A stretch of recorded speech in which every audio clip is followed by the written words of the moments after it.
When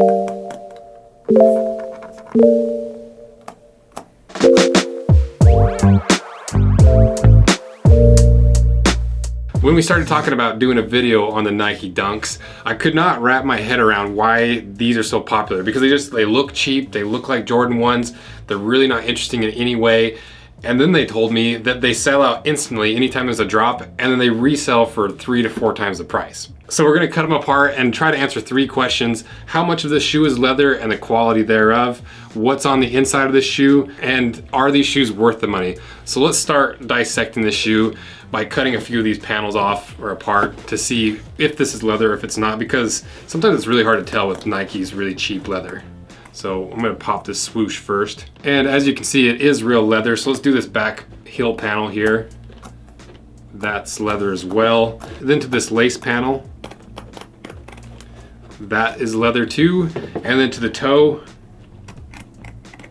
both of these panels are leather as well. So surprisingly, this whole shoe, the whole upper is made of leather, and it's about 1 millimeter thick, but it is so cheap and so fake feeling. It might as well not even be real leather, because the way they make this leather is they take all the really low quality hides that have all the flaws, all the imperfections, they trim off the very top layer to give it a nice even texture on top.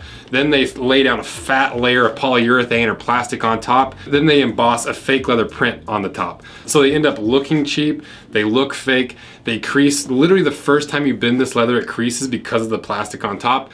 And most importantly, with this much synthetic material on top of real leather, it slowly separates and it slowly fakes, and those creases slowly become a separation and a little bit of a bubble. You can already see it. We've worn these for the B-roll, and you can see there's a bubble right there because that polyurethane separates from the leather so easily. It's just a really sneaky way to hide a really terrible leather while still being able to call it leather and having people associate the higher quality benefits of leather to the shoe. But in all reality, almost all the benefits that you get from leather are gone when you use this cheap of a leather. It's like McDonald's chicken nuggets. If you ask McDonald's, are the chicken nuggets chicken? Like, yeah, technically it's chicken, but is it chicken? They're like, well, technically there's chicken in it, but is it chicken?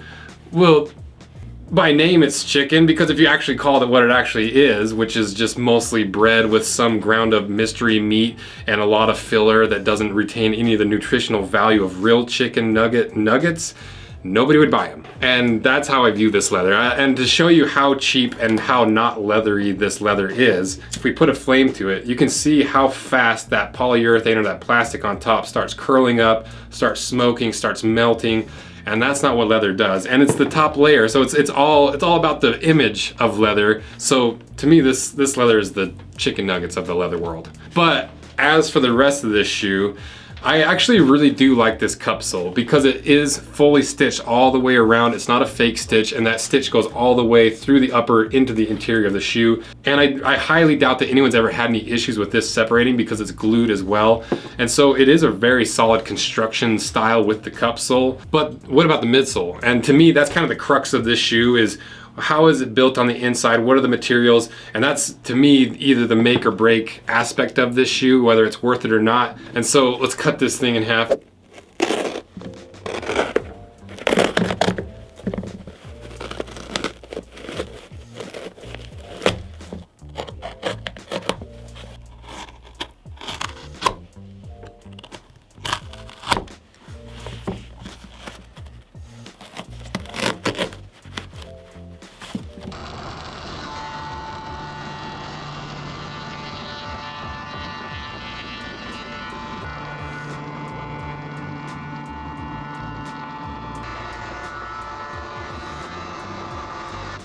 Okay, I got it chopped in half, and it would be one thing if we cut this in half at the retail price, but we bought these at the resale price, and when they're so terrible, or at least the leather's so terrible, it's extra painful to cut apart a shoe when you paid 3 times the retail price.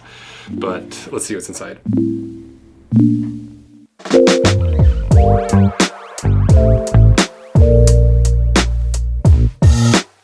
So the midsole is just a big chunk of foam. And I actually like this a lot better than some of the other shoes we've cut apart in this price range by some of these big brands like the Stan Smiths that have that lattice structure and the columns on the inside. Because I like this foam more because it doesn't give you those high pressure points where that lattice structure intersects. It molds your foot a little bit better. It's more comfortable underfoot, and it doesn't collapse as much if you're a bigger guy. So really, this is basically just the Air Jordan without the Air unit. So the final question, are they worth it? For $100, I get it. They're a vintage style sneaker. They're full leather, even though it's garbage leather. They're a decent construction with the stitching and everything. And I think that it's on par with other Nikes, and it's actually cheaper than what I expected it to be for such a popular sneaker. But for anything more than $100 for the resale prices, Dunks are dumb. I do not waste your money on Dunks. They're just a very basic shoe. And most videos I start off with the planning phase and the idea phase, not really liking the shoes or being impartial to them, but by the end of the video I kind of get where they're coming from. The materials have won me over, and the unique designs and all these aspects. I get to the point where I understand why people are willing to pay that resale price to get a more rare shoe, kind of like the Yeezys where there's a limited quantity and they're really unique and they're just kind of a wild shoe. But with these, they're so basic and so cheap, and they drop them so often that I feel like I'm taking crazy pills when I see people freaking out about these shoes. I feel like I'm taking crazy pills! And how much hype's around them, and when people are paying $300 or $400 for them. Like our graphic designer Sam said, it just feels like it's a template to do collaborations off of and change the colors slightly, the material slightly, just to make a crazy amount of money. Kind of, at least to me, they're kind of a bland sneaker with a bland construction that are forced to be substantially more money for literally no other reason than people buying them up on every single drop, putting them on these resale sites and jacking the price up just to make more money. And maybe I'm being a little harsh on them because I care a lot more about the materials and the tech and the science behind everything. But I'm open to having my mind changed. So if you're a Dunks diehard and you think I'm missing something here, I am really curious, because I feel like I'm missing something, and I just don't get these. So to me, Dunks are dumb, and I would never pay anything. I wouldn't pay $1 more than the retail price for these. So let me know what you guys think, and thank you so much for everything you guys do. We just passed 500,000 subscribers. We have some cool videos planned. Here's a little preview of some of the boots and shoes we have coming up to celebrate the 500,000 subscriber mark. And thank you guys so much for your support. I never thought we'd get to 500,000 subscribers this soon and grow this channel to this size this fast, and it's just really cool. So thank you guys. See ya.